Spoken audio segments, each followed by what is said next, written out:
Immediately he made the disciples get into the boat and go ahead of him to the other side while he sent the crowds away. And after he had sent the crowds away, he went up on the mountain by himself to pray. And when it was evening, he was there alone. But the boat was already a long distance from the land. It was battered by the waves, for the wind was contrary. And in the fourth watch of the night, he came to them walking on the sea. Now, when the disciples saw him walking on the sea, they were terrified. And they said, "It's a ghost!"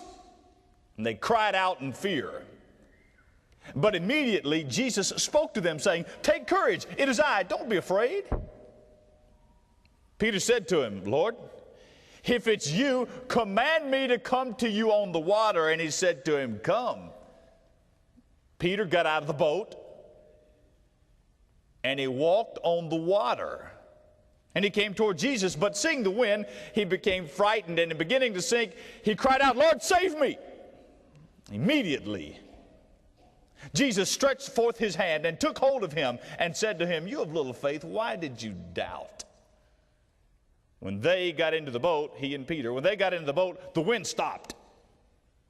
Those who were in the boat, they worshiped him, saying, "You are certainly the Son of God." Today we take a very close look at one of the most well-known episodes in all of the Bible. In the original story, in Matthew chapter 14, in the original story, and also over in John chapter 6, if you want just some background to give you filling in some of the colors, we see the clearest picture of the revelation of Christ. Here is the universal lordship of Jesus. This passage includes Peter's short walk on the water. We find him just for a little bit. He takes a few steps and loses his nerve and sees the wind, and he goes in. But the real focus of this passage is not Peter getting out of the boat and walking toward Jesus. The real focus of this passage happens at the very end in verse 33, when we see them worshiping the Son of God.